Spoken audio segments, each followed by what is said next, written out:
My parents said you'll manage after signing their property over to my sister. Years later, she buried everything in debt, and when they came to me for help, I simply said you'll manage. They said it casually like it was a compliment, like it explained everything. I was 28 at the time, sitting at the small kitchen table in the house I grew up in, watching my mother slide a stack of papers toward my sister, while my dad nodded approvingly. That was the day they signed the family property over to her. Not because she earned it, not because she needed it more, but because according to them, I'd be fine no matter what. My name is Elvis, I'm 34 now, and this is the story of how being reliable quietly made me disposable. Growing up, I was the easy one, the kid who didn't cause problems, didn't need reminders, didn't ask for much. If something needed fixing, I figured it out. If money was tight, I took extra shifts. If plans fell apart, I adjusted. My parents used to joke that I came out of the womb with a checklist. My sister Marissa was the opposite. She was emotional impulsive, always in some kind of crisis that required immediate attention. Late rent dropped classes. Another relationship that ended badly. Another big idea that needed funding. My parents hovered around her like she was fragile glass. While I learned early that praise was something you got for not needing help, by my early 20s the pattern was obvious. When Marissa needed something, the family rearranged itself. When I needed something, I was told I'd figure it out, and I did. I moved out early, worked my way up in a logistics firm, paid my own tuition, part-time, built savings. I showed up to every holiday, every birthday, every last-minute favor. I drove my dad to appointments when his knee started acting up. I fixed the leaking roof on weekends. I handled paperwork they didn't want to deal with. I thought that counted for something. The property was always this unspoken thing hanging in the background, a modest but valuable piece of land, with the old family house on it, fully paid off, passed down from my grandparents. My parents talked about it like it was sacred. One day, "This will keep the family secure," my dad used to say. I assumed that meant it would be handled responsibly, maybe split, maybe sold and divided, maybe kept as a safety net for everyone. I never imagined I'd be sitting at that table watching it be handed over like a consolation prize. They didn't even frame it as a discussion. My mom cleared her throat and said they'd been thinking about the future. My dad said Marissa needed stability. Then came the line I still hear in my head. "You're strong, Elvis. You don't need a safety net. Your sister does." I remember looking at the papers at Marissa's signature line already filled out and feeling something quietly crack. Not rage, not shock, just this slow, sinking realization that my role had already been decided and no one thought to ask how I felt about it. Marissa avoided my eyes the whole time. She kept talking about plants renovations, turning part of the house into a rental, using the equity to start a business. My parents nodded like proud investors. I asked one question carefully about loans, about debt, about what would happen if things didn't work out. My dad smiled and said I worried too much. My mom said we had to trust family. Then she added almost kindly, "You've always landed on your feet. We know you'll be okay." I drove home that night in silence. I didn't argue. I didn't threaten. I didn't make it a scene. That's the part people always expect, the big confrontation. But something about being told you don't matter because you're competent takes the wind out of it. It turns anger inward. It makes you wonder when exactly being dependable stopped being a virtue and started being an excuse to overlook you. Over the next few years, the distance grew. Marissa took out loan after loan against the property. Every time she called, it was to talk about the next big thing, the next expansion, the next temporary setback. My parents backed her every time. When I cautioned them gently, they accused me of being negative. When I offered to look over contracts, they said Marissa had it handled. When I stopped offering, no one noticed. Meanwhile, my own life kept moving. Promotions, relocations, long hours, that paid off. I bought my own place without telling them until after the papers were signed. My mom said she was proud, but there was something flat in her voice, like my achievements were expected, not celebrated. My dad joked that I didn't need them anymore. I laughed along because that's what I'd always done. The first real crack came when Marissa missed a loan payment, then another. Suddenly, family dinners included tense whispers and phone calls taken in the other room. My parents started asking me questions again. What did I think they should do? Could I look at something real quick? I helped where I could out of habit more than hope, but I could see where it was going long before they admitted it. The night they finally came to me asking for help wasn't dramatic. No raised voices, no tears at first, just my parents sitting in my living room, older than I remembered, hands folded, talking about foreclosure notices and stress and how they didn't sleep anymore. My mom said they were scared. My dad said they needed stability. Then he looked at me and said, "You've always been the responsible one." That was the moment something shifted. Not outwardly. I nodded, I listened, I made coffee, but inside I felt the weight of every time I'd been told I was fine. I didn't need support, I'd land on my feet. Now suddenly my independence was being reframed as a resource they could draw from, a solution to a problem I'd warned them about years earlier. I told them I needed time to think. That was true. What I didn't say was that I'd already been thinking for a long time about fairness, about boundaries, about what family actually means when responsibility only flows one way. A week later, while they waited for my answer, I got a call from my company. The promotion I'd been working toward for years was finally on the table. New city, more responsibility, a clean break. I didn't tell my parents right away. I let the silence stretch. Their calls became more frequent, more urgent. My mom started framing things differently, talking about sacrifices, about how families stick together when things get hard. My dad mentioned how much they'd done for me growing up. Each conversation added another layer of pressure, another reminder that my value in their eyes had always been tied to what I could carry for others. The night before I was supposed to give them an answer, my sister called me, not to apologize, not to take responsibility. She said she needed me to step up, that it was unfair for me to walk away when everyone else was struggling. She said, "You don't even need that promotion. You're already doing fine." I stared at my phone after she hung up, the words echoing in my head. And for the first time I realized this wasn't just about money or property. It was about a lifetime of being told my strength made me optional. I opened my email, reread the offer, and imagined what it would mean to finally choose myself. By the time my parents came over the next evening, their faces tight with expectation, I already knew what I was going to say. They came over the next evening with a tone that told me they thought the decision was already made. My mom brought a folder. My dad brought that familiar tight smile he used whenever he wanted to sound calm while steering a conversation in a specific direction. They sat on my couch like guests waiting for good news, not parents asking for help. Before I could even say anything, my mom started talking about timelines, how quickly the bank was moving, how if I stepped in now, everything could still be saved. She said it like it was a shared problem, like I had been part of the choices that led them here. I listened. That's important. I didn't interrupt. I didn't raise my voice. I let them explain the situation in full, all the way down to numbers and deadlines and worst-case scenarios. My dad talked about how embarrassed he was, how he never thought he'd be in this position. Then, without missing a beat, he said, "But that's why we raised you the way we did, so you could handle things like this." Something in my chest tightened at that sentence. Not because it was cruel, because it was honest. They really believed this was the natural outcome of our family dynamic, that the reward for being responsible was inheriting everyone else's mess. When I finally spoke, I told them about the promotion. I didn't frame it as leverage. I just said it plainly. New role, different city, bigger commitment. My mom's face fell immediately. My dad leaned back like I'd physically pushed him. There was a long silence. And then my mom said, "So you're leaving now when we need you?" I said I hadn't accepted yet, that it was an option, that I was weighing things. That part was true. What I didn't say was how their reaction had already tipped the scale. There was no congratulations, no pride, just disappointment, like my success was an inconvenience. That's when the conversation shifted. The tone changed. My mom started talking about everything they'd done for me growing up. The sacrifices, the roof over my head, the food on the table. My dad added stories about long hours he worked when I was a kid, like it was a debt ledger he'd been quietly keeping all these years. I'd heard versions of this before, but never this directly. Never with this expectation attached to it. I reminded them carefully that they'd made their decision about the property years ago, that I hadn't been consulted, that I'd voiced concerns that were dismissed. My dad waved his hand and said that wasn't relevant anymore. Families adjust, he said. We didn't know things would turn out like this. That was the first moment I felt real anger rise up. Not explosive anger, the kind that's cold and steady and sharp, because they had known. Maybe not the exact details, but the pattern, the risk, the imbalance. They just assumed it wouldn't land on them. And if it did, I'd be there to catch it. When I didn't immediately agree to help, my mom's voice got tighter. She asked what kind of son lets his parents lose their home.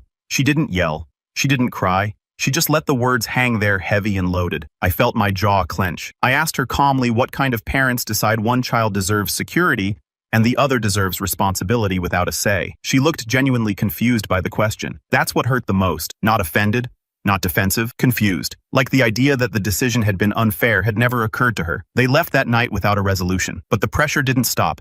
If anything, it escalated. My phone started buzzing constantly. Calls, texts, messages framed as updates, but really designed to build urgency. The bank called again. "We might need to make a decision this week. Your sister is under a lot of stress." Every message carried the same unspoken assumption that I would step in eventually, that this was just a matter of timing. Marissa ramped things up too. She stopped pretending this was about shared responsibility and started treating it like an obligation. She showed up at my place unannounced one afternoon, pacing my living room like she owned it. She told me I was being dramatic, that everyone was struggling, that if roles were reversed, she'd help me. I almost laughed at that, but something in her tone stopped me. She believed it. She genuinely believed she'd do the same for me, despite years of evidence to the contrary. I asked her a simple question. If the property had been signed over to me and I'd run it into the ground, would she be offering to cover the fallout? She didn't answer. She changed the subject. That was answer enough. The real breaking point came a week later when my parents asked me to come over to talk things through. I walked into the old house and immediately noticed something was off. Papers spread across the dining table, not just bank documents, legal ones. My dad looked tired. My mom looked determined. They told me they'd spoken to an advisor that there might be a way to restructure things to transfer some responsibility. My stomach dropped before they even finished explaining. They wanted me to co-sign, not temporarily, not as a last resort, as a long-term solution. They framed it as a technicality, a way to reassure the bank. My name, my credit, my future tied to a property I didn't own and decisions I didn't control. When I pointed that out, my dad said, "It's just on paper. You know we'd never let it affect you." That was the moment I realized how completely they misunderstood what they were asking. Or maybe they understood and just didn't care. Because when I said no clearly and without hesitation, my mom's composure finally cracked. She accused me of abandoning the family, of choosing money over people, of punishing them for a decision they'd made with good intentions. I told her the truth then, that the decision hadn't just hurt me financially. It had taught me exactly where I stood, that being too self-sufficient to matter, that my needs were optional. My opinions disposable, my boundaries inconvenient. I said it quietly. I didn't raise my voice, but every word landed hard. That's when my dad said something I don't think he realized would change everything. He sighed, rubbed his face, and said, "If you'd needed help like your sister, things might have been different." There it was, the confirmation I didn't know I'd been waiting for. Not denial, not justification, confirmation that my reliability had cost me a place at the table, that if I'd struggled more, failed, louder demanded attention, I might have been considered worth protecting. I stood up. My hands were shaking, but my voice didn't. I told them I wasn't co-signing anything. I told them I wasn't stepping in to fix this, and I told them I was taking the promotion. My mom started crying, then real tears, and for a second I almost wavered. Years of conditioning don't disappear overnight. But then she said something that sealed it. She said, "I never thought you'd be this selfish." I looked around that house, at the walls I'd painted, the repairs I'd done, the weekends I'd given up, and I realized this was the story they'd always tell no matter what I did. I left without another word. The fallout was immediate. Relatives started calling. Some were subtle, others weren't. I was told I was cold, calculating that success had changed me. No one asked why I was the only one being asked to sacrifice. No one questioned the decisions that led here. They just wanted a solution, and I was the most convenient one. The night before I was supposed to give my final answer to my company, my dad called me alone. His voice was quieter than I'd ever heard it. He said the bank had given them a final deadline. He said he didn't know what they were going to do. Then he said, "I thought you'd always be there." I sat there in the dark, phone pressed to my ear, feeling the weight of that expectation settle fully on my shoulders. Not love, as certainty. And as I stared at the email confirmation for my new role, one thought kept repeating in my head. If I give in now, this never ends. I didn't sleep that night, not because I was torn about the promotion, but because my entire understanding of my family had finally collapsed, and my mind wouldn't stop replaying every moment that led there. Every favor, every dismissal, every time I'd been praised for being low maintenance, like it was a virtue instead of a warning label. By morning, the exhaustion settled into something heavier than sadness. It felt like grief, but not for the house or the money. I was grieving the version of my parents I thought I had. I accepted the promotion before sunrise. I didn't dramatize it. No long speech, no satisfaction. I just clicked the button, read the confirmation twice, and sat there staring at the wall while my coffee went cold. When the relief finally came, it wasn't the kind people talk about. It was quiet, almost numb, like stepping out of a building after a fire alarm and realizing you're still shaking even though you're safe. Telling my parents was harder than accepting the job, not because I doubted myself, but because I knew exactly how they'd hear it. I waited a few days, long enough for the bank's deadline to pass, long enough for the consequences to feel real. When I finally called, my mom didn't answer. My dad did. His voice sounded older, tired, in a way that went beyond stress. I told him I was moving, that I'd accepted the role. There was a long silence. Then he said, "So that's it? Not a question, a conclusion." I said, "I love them." I said, "I hope things worked out." He said nothing else before hanging up. That was the last normal conversation we ever had. What followed was the worst stretch of my life, and not because I was struggling financially or professionally. On paper, I was doing better than ever. New city, bigger salary, more responsibility, but emotionally, I was hollow. I'd lost my anchor. The people who were supposed to be my constant had turned into something unpredictable and conditional. I went days without talking to anyone outside of work. I unpacked my apartment slowly, like I wasn't sure I deserved to settle in. The guilt hit me in waves. Late at night, early mornings, random moments at work when I'd catch myself zoning out. I wondered if I'd done doing things, if maybe I should have helped just a little, if drawing a hard line had been cruel. That internal debate was relentless. Because it wasn't really about money or responsibility. It was about identity. For most of my life, I'd been the one who showed up, the fixer, the reliable one. Walking away felt like abandoning not just my parents, but a version of myself I'd spent decades becoming. Then the calls stopped. Not gradually, all at once. No more updates, no more pressure, just silence. At first it hurt, then it scared me, then it confused me, and finally, it clarified something I hadn't wanted to admit. They didn't miss me. They missed what I could provide. A few weeks later, I found out through a cousin that the foreclosure process had officially begun. The house was going to be listed. My parents were scrambling for temporary housing. Marissa had disappeared from the picture almost entirely, claiming she was overwhelmed and needed space. That part stung more than I expected. Not because I felt responsible, but because it confirmed exactly how alone my parents had been left by the person they'd bet everything on. I didn't reach out. That was a conscious choice and one I had to recommit to every day, because every instinct in me wanted to step in to offer solutions to smooth things over. That instinct didn't disappear just because I recognized it was unhealthy. It took effort to sit on my hands and let things unfold without me. Work became my refuge, not in a dramatic throw myself into it way, but in a grounding one. Clear expectations, measurable outcomes, feedback that wasn't tangled in emotional debt. For the first time in my life, I was being evaluated purely on performance, not on how much I could absorb for others. I thrived in that environment, and that scared me at first. It made me realize how much energy I'd spent managing family dynamics instead of investing in myself. The real low point came a few months in when my mom showed up at my door unannounced. I hadn't given her the address. She must have gotten it from someone at work or through extended family. Seeing her standing there smaller than I remembered, holding a suitcase she clearly hadn't packed properly, knocked the air out of me. She didn't apologize. She didn't accuse me either. She just said she needed somewhere to sit for a while, that the temporary arrangement they'd made had fallen through, that she didn't know where else to go. For a moment, I almost let her in without thinking. Years of reflex kicked in. But then I noticed something that stopped me cold. She wasn't asking. She was assuming. I told her I couldn't, that my place wasn't set up for guests, that my schedule was demanding. All true, but not the whole truth. The whole truth was that letting her in would have reopened a door I'd just managed to close. Her face hardened immediately.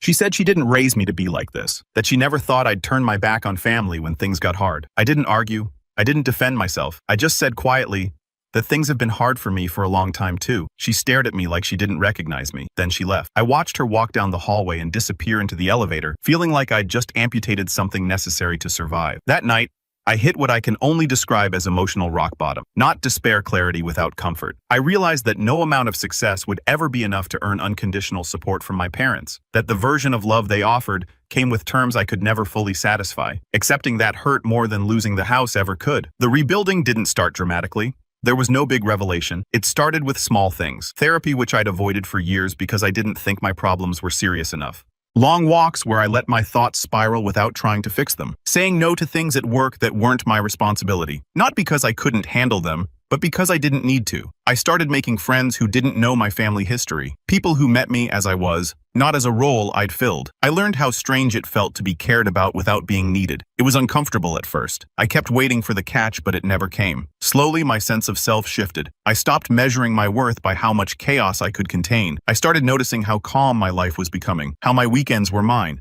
how my decisions didn't need approval or justification. That calm felt unfamiliar, almost suspicious, but it grew on me. The final shift came the day my dad called me again. Months had passed. His voice was different this time. Not demanding, not disappointed, just flat. He told me the house was officially gone, that they were staying with a distant relative for now. He said, "I guess you really meant it when you said you weren't stepping in." I said I had. There was another silence. Then he said something that surprised me. Not an apology, not remorse, just, "I didn't think you'd choose yourself." After the call ended, I sat there for a long time, phone in my lap, realizing that for the first time in my life, I had. And that choice had cost me more than I expected, but it had also given me something I'd never had before. The freedom to decide who I was without negotiating it with anyone else. I didn't know it yet, but that freedom was about to matter more than ever. The call with my dad lingered with me for weeks, not because of what he said, but because of what he didn't. No apology, no acknowledgement of the imbalance, just quiet acceptance that the safety net they'd built for one child and denied the other had finally collapsed. And somehow, even then, I could tell they still didn't fully connect that outcome to their choices. To them, it was just bad luck, circumstances, timing. That's when I understood something fundamental. If I ever wanted them to truly grasp what they'd done, words would never be enough. They'd heard my concerns before and dismissed them. They'd heard my boundaries and tried to step over them. If there was going to be any reckoning, it would have to come from consequences they couldn't reframe or talk their way around. The opportunity didn't present itself right away. It never does. Life doesn't hand you neat revenge arcs with clear signposts. What it gave me instead were fragments. Small pieces of information that on their own didn't seem like much. But I've always been good at patterns, at noticing how things connect. It started with a voicemail from Marissa. I hadn't heard her voice in months, and hearing it again sent a jolt through me. She sounded frantic. Not dramatic frantic, the way she used to sound when she wanted sympathy. This was different, tight, controlled. She said she needed to talk to me, that it was important, that things were getting complicated. I didn't call her back right away. That alone was a new behavior for me. Old Elvis would have dropped everything. New Elvis listened to the message twice, noted what she didn't say, and waited. Over the next few days, more information filtered in through indirect channels. A cousin mentioned Marissa had been asking questions about liability. An aunt casually asked if I'd ever been listed on any family documents. A former family friend, someone who worked adjacent to local real estate, congratulated me on getting out when I did, then stopped talking abruptly when I asked what he meant. That's when I started digging, quietly, methodically. I didn't hire anyone at first. I didn't want this traced back to emotion or spite. I pulled public records, property filings, loan documents, anything that was accessible without crossing lines. And the deeper I went, the clearer the picture became. Marissa hadn't just mismanaged the property. She'd leveraged it aggressively. Multiple loans, overlapping timelines, clauses that transferred risk in ways my parents almost certainly didn't understand. And buried in the paperwork, repeated over and over, was a phrase that made my stomach drop. Personal guarantee contingent on familial support. They hadn't just assumed I'd help. In some cases, they'd implied it. Not legally binding, not directly, but enough to reassure lenders. Enough to paint a picture of a financially stable sibling who could step in if needed. I wasn't named, but I was referenced. The idea of me, the assumption of me. I sat back in my chair and laughed. Not because it was funny, because it was absurd. Even after writing me out of their plans, they'd still build their future on my existence. That was the moment the plan stopped being abstract. I wasn't interested in humiliating them. I wasn't interested in yelling or public confrontations or dramatic reveals. What I wanted was something much simpler and much more devastating. I wanted them to be forced to live inside the reality they'd created without my presence cushioning it. The first step was distance. Not physical, but informational. I stopped responding to extended family inquiries entirely. No explanations, no defenses. Silence has a way of making people uncomfortable, and uncomfortable people talk. Within weeks, I was hearing versions of the story that barely resembled the truth. That I'd abandoned my parents, that I'd chosen money over family, that I'd been cold. I let it spread because the louder the narrative became, the more brittle it was. And brittle stories crack under pressure. The second step was documentation.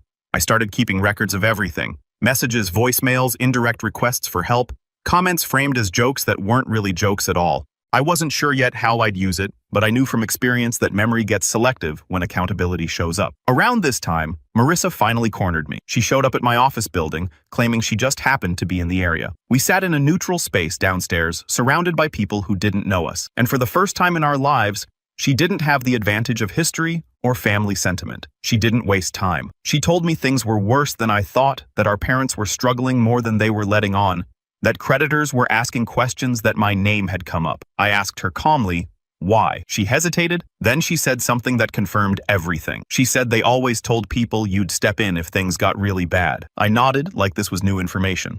Inside, everything clicked into place. I asked her one question. Did she ever plan to include me in the upside if the property had succeeded? If the investments had paid off, would I have seen any of it? She didn't answer right away.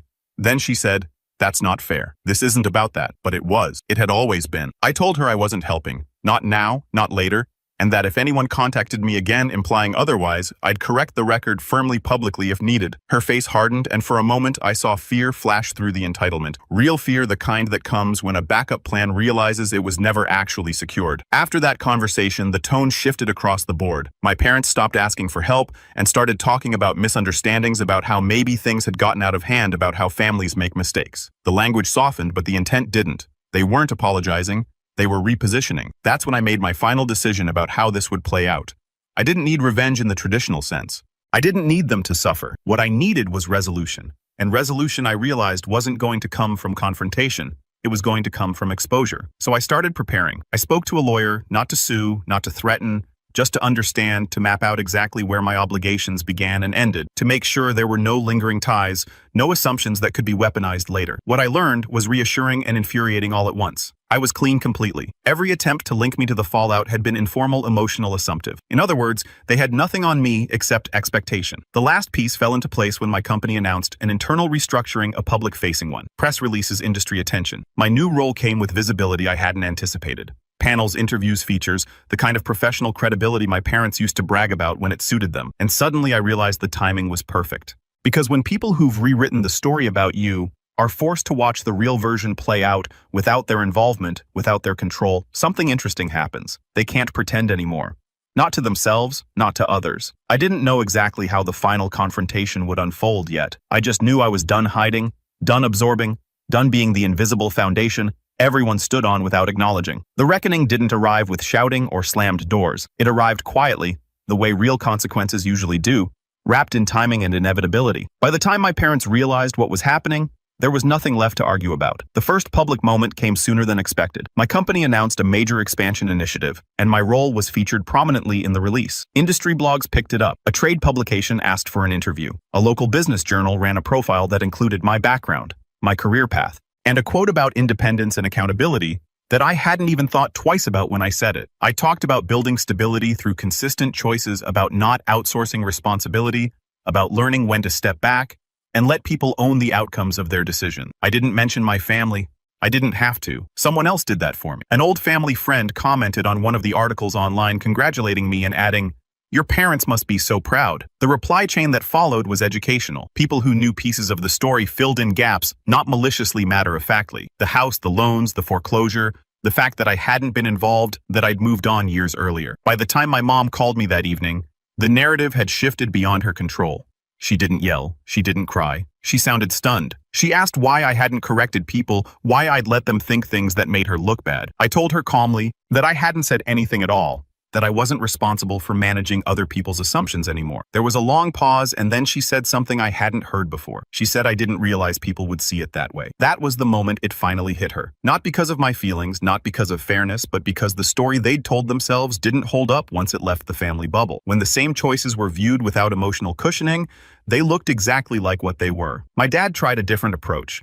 He called a few days later and asked to meet in person. Neutral place, coffee shop, no audience. I agreed, not because I owed him anything, but because I wanted to close the loop cleanly. He looked older than I remembered. Smaller, not broken, but stripped of certainty. We talked for a while about neutral things, the weather, the city, my job. Then he finally said what he'd come to say. He said they'd made mistakes, that they'd assumed I didn't need them, that they'd leaned too hard on the idea that I'd always be there. He didn't apologize directly, but he didn't deflect either. It was the closest he'd ever come to accountability. I listened. Then I told him the truth. I told him I wasn't angry anymore, that I didn't hate them, but that I also wasn't coming back into the role they designed for me. That my life was stable now because it didn't revolve around cleaning up other people's choices. That stepping in now wouldn't fix anything. It would just restart the cycle. He asked if there was anything they could do. I said yes. I said they could stop telling people I'd abandoned them. Stop implying I'd promised things I hadn't. Stop framing my boundaries as punishment. I said if they wanted a relationship with me,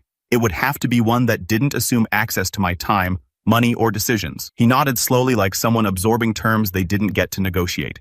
Marissa didn't take it as well. When it became clear that I wasn't stepping in and that the extended family no longer viewed me as the villain, she unraveled publicly. She blamed the banks, the market, our parents, me. She told anyone who would listen that I'd changed, that success had made me cold. But something interesting happened. People started asking questions. Specific ones. About timelines, about decisions, about why she'd taken risks she couldn't back up. She stopped answering those questions. Eventually, she stopped showing up to family gatherings altogether. Last I heard, she'd moved again, chasing another opportunity, another reset. My parents followed a quieter path, downsized, adjusted, learned too late what it meant to live without a safety net they'd assumed would always exist. The final moment came months later on a random weekday afternoon. My mom sent me a message, not asking for help, not asking for money, just a simple statement. She said, "I understand now why you stepped away." I stared at the screen for a long time before replying. Then I sent back one sentence. I didn't step away. I stopped holding everything up alone. We don't talk often now. When we do, it's different, careful, limited, real in a way it never was before. There's grief in that distance, but there's also peace. I no longer measure my worth by how much I can endure for others. I no longer confuse being needed with being loved. The revenge wasn't dramatic, it wasn't loud, it didn't involve confrontation or humiliation. It was simply this: I lived the life they'd always assumed I'd sacrifice, and I did it without them. And in doing so, I finally learned what independence actually means.